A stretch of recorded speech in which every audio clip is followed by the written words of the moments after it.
Emil, what a pleasure to finally talk to you. I've really been looking forward to this. You are working on something incredibly interesting, and I would say that would probably alter the way the future is going to look like. But before we get to that, I want to start with your daughter. She started the whole story. Tell me about that. Yeah, like in most cases, we're inspired, and inspiration comes from the most unexpected places. So yeah, about in 2020, early 2020, I was with my daughter. She was playing with her iPad. She was only 4 years old at this time, and for the first time, Siri pops up, and she asked me, "Daddy, what is this?"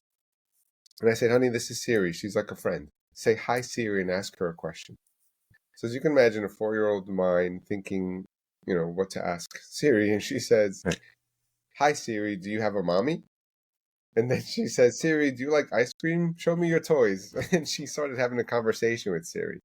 And at some point, she says, "Siri, I love you. You're my best friend." And she's laughing. And I started thinking about the future and what her world is going to look like. And then I started thinking about technology, the digital footprint that we all have. And I was like, in the very near future, we're going to be able to create Siri like entities that is you. So your grandkids, your daughter, your son, anyone can have an interaction with you without you being in the room. So, what I always say, what started out as daddy's quest for immortality, right? To always give my daughter a piece of me.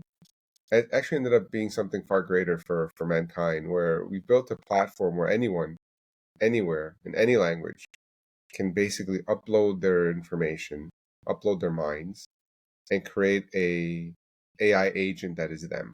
And now this becomes your partner for the rest of your life. You continue to train it, you continue to grow with it, and more importantly, it augments you. That's where we think AI is about augmented intelligence, not artificial. So we've developed this platform, and MindBank AI, its purpose is to enhance humanity with AI, and we're doing this currently for individuals, for people who are authors and writers who have a lot of content, organizations that have knowledge that they want to retain within the company and want to obviously be able to scale that. And there's many use cases, right? Just like your mind has many use cases. What did you mean by augments you? So when you think about what is our mind, when you think of our mind, right? I always say there's two. We're kind of composed of two personas, right?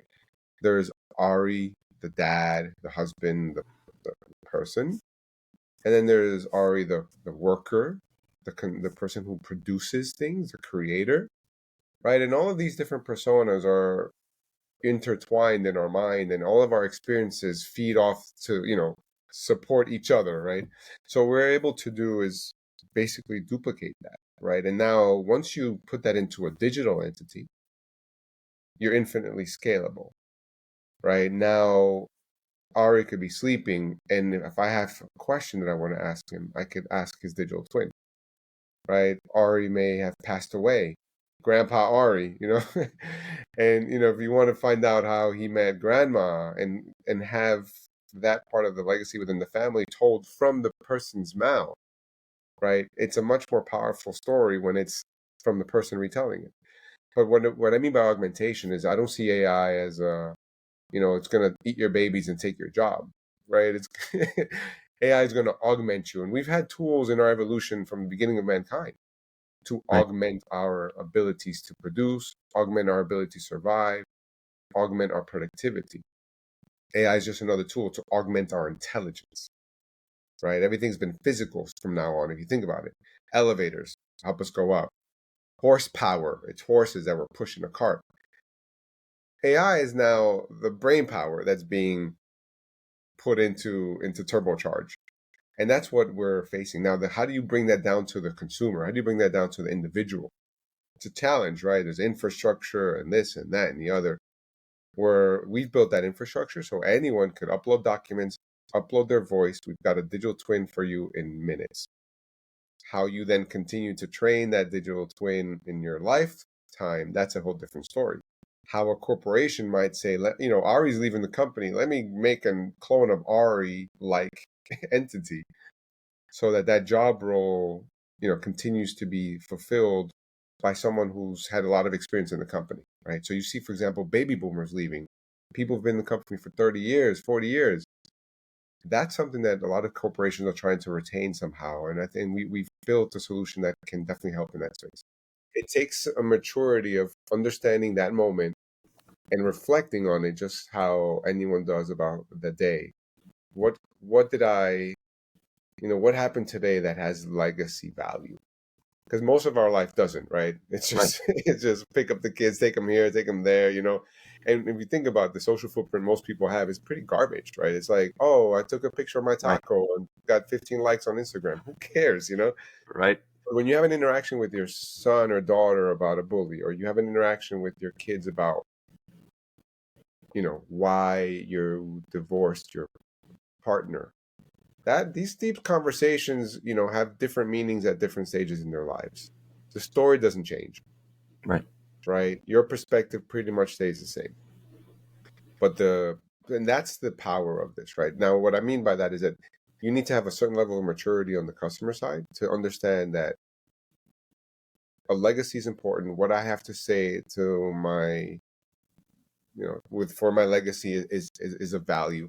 And unfortunately, many people don't realize that until you're faced with death, very, very bluntly in your face, right? When Right. someone tells you, "Hey, you've got a week to live" or something, then you're just like, "Oh my God." Or you're around it often. You know, you come from a war. You've been Mm. in situations where you see death quite often.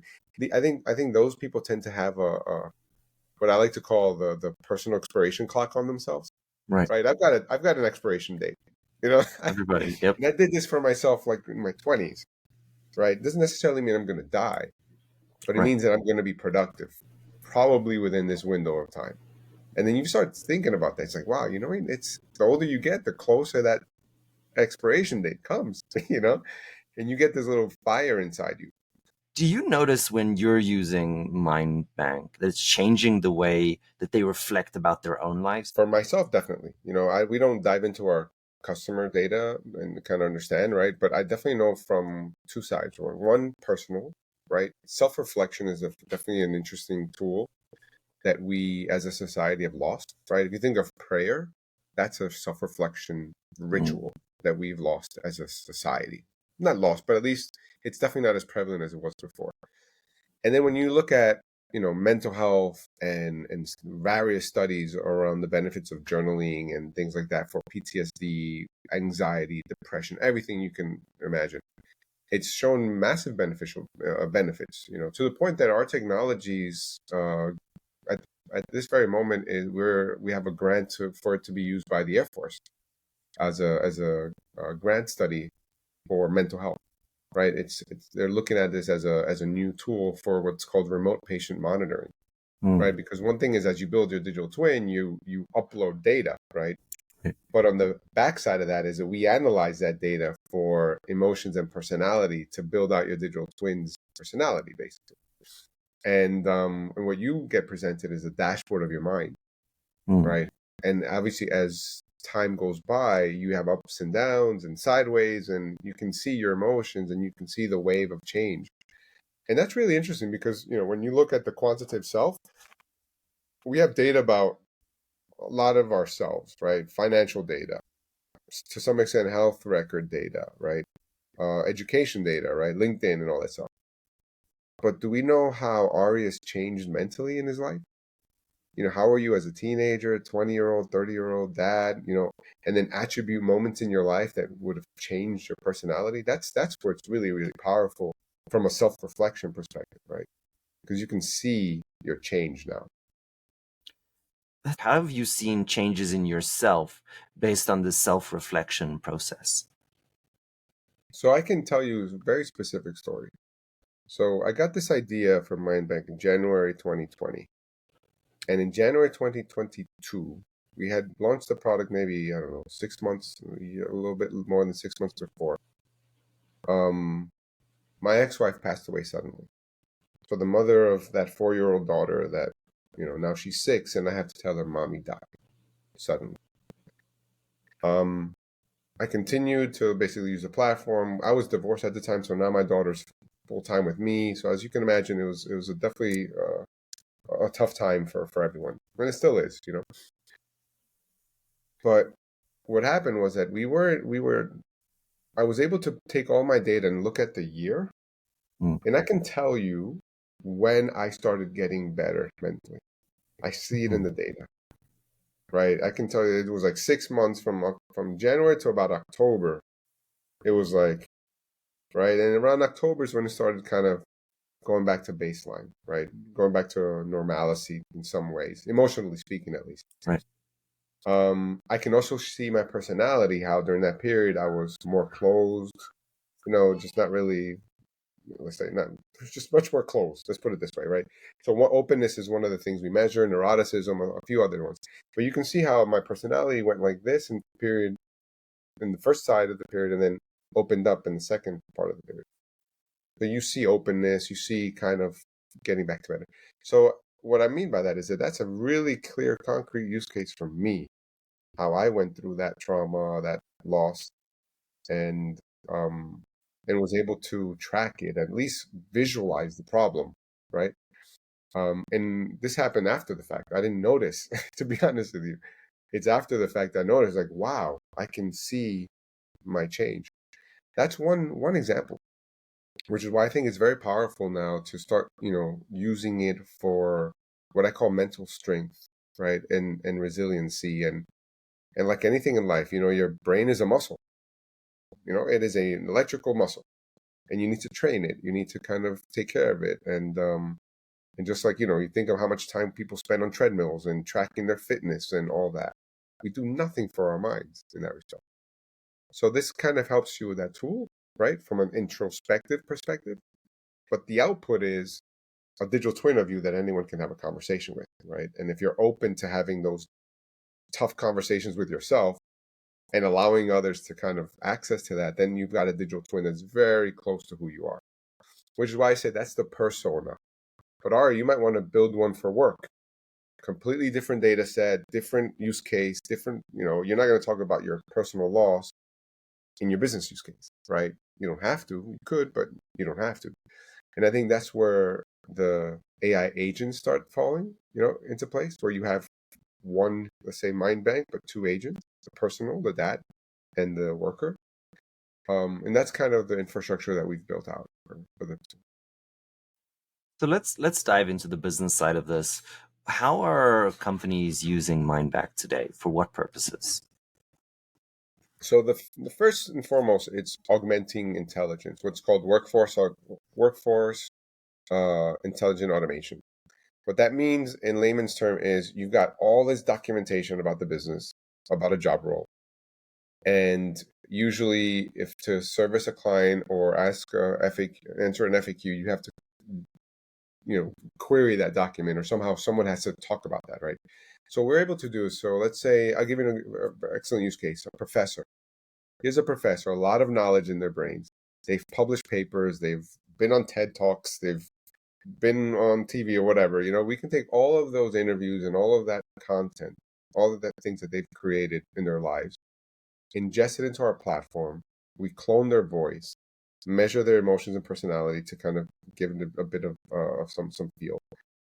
But ultimately, what you have is an intelligent digital twin of that person. So now a student can ask a question to the digital twin instead of asking the professor directly, right? So these are some use cases that we're doing right now, right? So a professor at Northwestern, we've got two more universities that are piloting this product, because it gives that enhancement to the professor, right? And it gives access to the student. Because ultimately what you want is a quick answer sometimes. You don't need to have a deep conversation, right? And it fills those knowledge gaps very quickly. So that's one use case. And then if you look at from an enterprise perspective, you've got a whole generation of baby boomers that are retiring. So how do we capture that knowledge? So one customer, what they're doing is interviewing these people that are about to retire, and basically just asking them a bunch of questions as if they're a new employee in the company, taking over that role. That Q&A happens. You ingest it also with some company information, product information, and now you've got Ari, who's extremely knowledgeable about that product and that market and that segment, that clientele. So we can ask Ari, hey, what's the name of the wife of our key account? Or, she likes Prosecco from whatever, these little in these that's what gets deals done sometimes, right? These that humanity involved into it, right? So that's another use case, right? And then the last one I would say, if you think about it from a customer care or after sales care role, where it's a lot of like customer success, customer servicing, we've done digital twins of a product specialist. So an HVAC system, 5 or 6 different machines, put all of the documentation into it and had a layer of thermodynamics. So the thing knew a lot about thermodynamics and a lot about the product. So you would ask it a question like, the system is got a red light and I hear a clicking noise. Can you tell me what this might be? And it'll troubleshoot it for you. At least it'll give you an idea of how to fix it, right? So you can imagine if you're servicing a ticket, the technician can walk up to the machine already with a solution, right? And that'll obviously speed up processes. So that's what I mean by augmenting intelligence, right? It's not replacing it, it's just making things much faster and much more accessible. We kind of think naturally to the negative aspects of AI about, uh, It's when gonna eat Uber your came babies, along. Larry. It's gonna eat your Yeah, babies. I, I there's this I think there's this leaning that's very natural to human beings to think about the negative, right? So the social science that have researched this call it negativity bias, right? It's why news media always, what news media say, if it bleeds it leads, right? Yeah, So yeah, the stories that catch attention are the terrible things that have happened, and that is human and that is natural. But I think what's beautiful about what you're kind of sharing with us is that there's all this value that it can generate. So all these new employees who don't necessarily have the knowledge, who can ramp up and get basically mentored by the most experienced employee who is now retired, and help them deliver value and help them learn. I mean, that's incredible. Being able to go to ask a professor a question, or it's one person asking one question, but now all of his students can ask any question 24/7. That's incredible. That's true human empowerment at the most basic level of curiosity.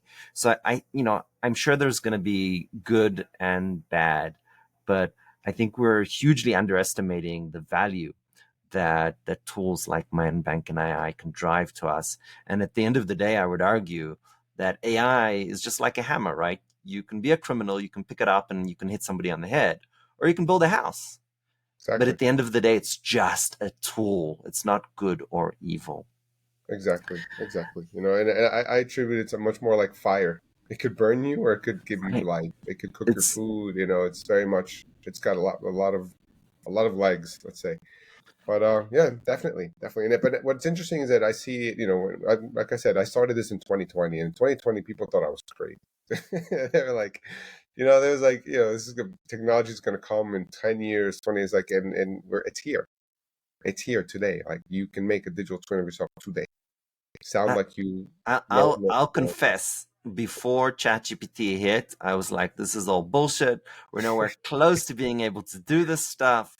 But when ChatGPT hit, I was like, the world has just changed, or at least now the rest of the world knows what is possible. Such a Yeah, huge exactly. difference.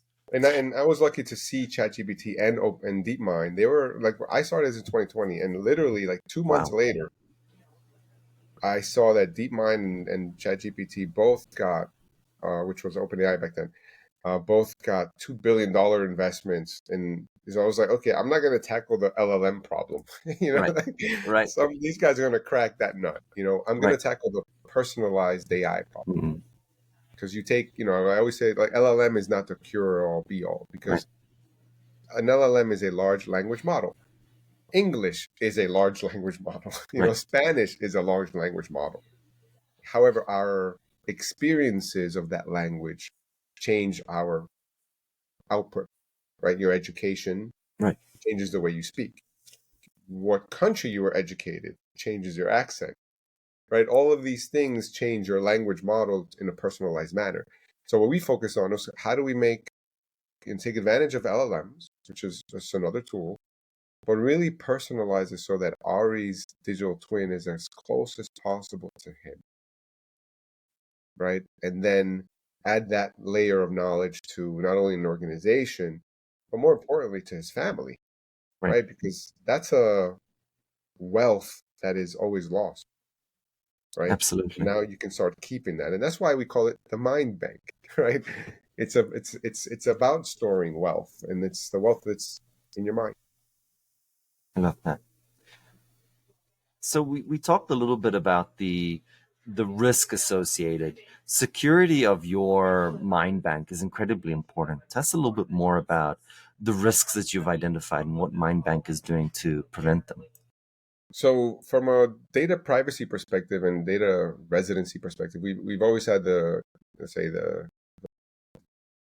I would call it the ethics and the rules, for, if you want to call it that, of not selling your data, not using your data for anything other than your mind bank, right? It's a tool for you, and your residency, your ownership is your data.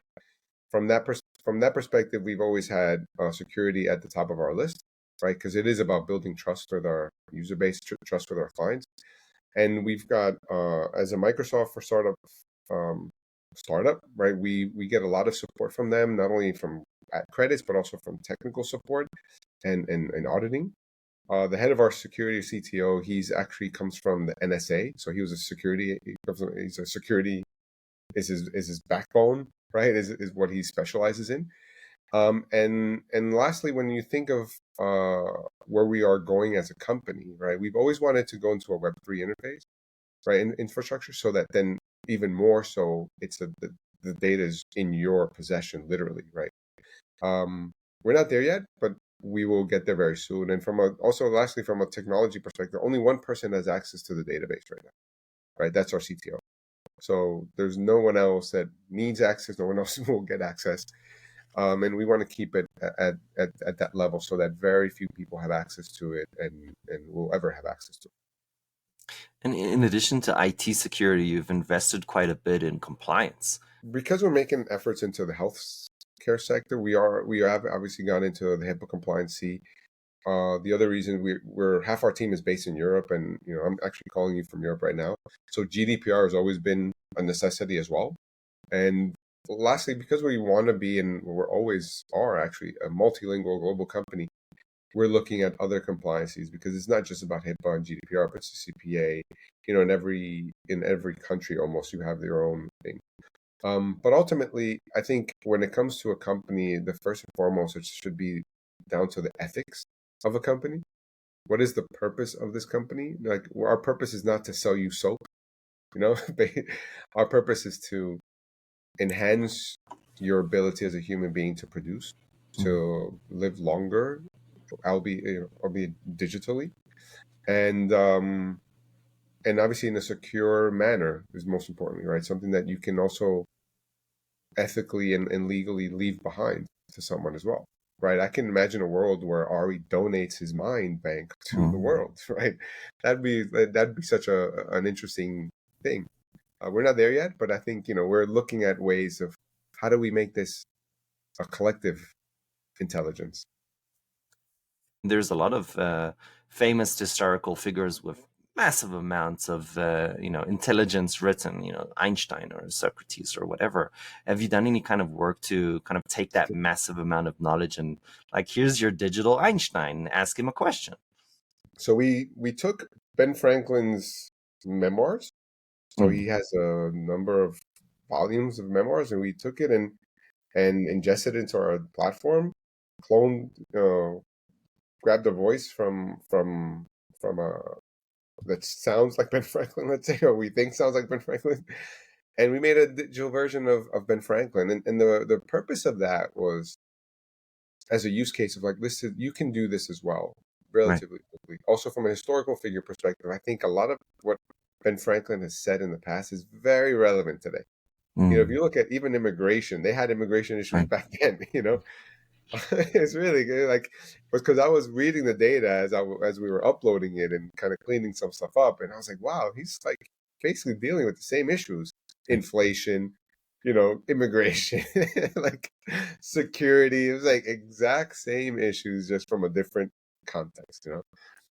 So I would welcome everyone to have a conversation with Ben Franklin and ask him questions. Like, he's even got dating advice. But Just just just that is incredible, right? To think that I could consult or have mentors from the world's greatest minds. I mean, that's, we think about the internet being such a great revolution that you can Google search stuff and get websites, but next to MindBank and next to this next generation of AI driven applications, it looks like garbage, the Google, right? I mean, you know, I can ask Benjamin Franklin a question, or I can see some website that somebody generated. Like, no, I want to consult with Benjamin Franklin, right? That's where I want to go. exactly. That is so exciting.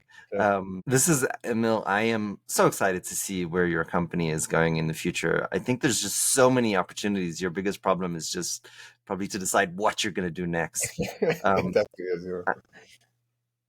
I need to ask you something. You're an entrepreneur. You've been on this journey for quite a bit of time now. We have a lot of aspiring entrepreneurs who are listening to our program. If you have to look back on your journey and give one piece of advice, what would that be? I would say it's more of a framework, at least what's worked for me. And it's something I tell my kids, and I have it on, like, if I were to make a family crest, like this would be it, and it's passion, power, persistence, and peace. Mm, And what that means is, when you decide on something, go with it with a lot of passion, mm, go with it with a lot of persistence, because it's not gonna be easy. You're gonna right, want to give up. You're gonna want to, like, you're gonna fail a number of mm, times. mm, Stuff is definitely not gonna go your way. right. But you need to power through those moments. However, and and then the peace side is, be at peace with whatever decision you make. Mm, No regrets. Life is full of regrets sometimes, but you have to come to peace with those things. right. And that's it. There's nothing you can do about it. Just move on. So those are the four. And I tell my kids this, and the other thing I tell my kids is, at least my daughter, she's the oldest one now. She's 9 and she's a diver. She does Oh, wow. springboard diving, high diving, and stuff like that. So she's a little 7, 8-year-old kid, 9 now, and she's diving from like 10 meters, 7 meters, and it's like, it's scary for me, man, as a dad, to see this little thing jump from that high. But one of the things I teach her is take a deep breath Mm, and verbalize, I can do this. Right? That's just that simple of, like, activate the nervous system, calm yourself down, and just go. Right? Because you're going to need to regroup sometimes, and you're going to need to kind of come to grips with things. So that's, I think it was a long answer. There's not one thing, but I like to kind of give it that framework so that people can just think of the 4 Ps, take a deep breath, and just do it. That's basically the recommendation. And yeah, and the last, like, yes, we all live. I was talking to an entrepreneur recently. He says we all live. We're all delusional, and you have to you have to come to grips with the fact that you're a bit delusional. So it's okay, it's all right to be a bit delusional. Emil, I am so grateful for talking to you today. I really appreciate it. We have to get you back and hear how the company is doing, because I truly believe that your company and others like it are just going to change the world. I I hope appreciate so. having you on today. Thank you so much. Thank you.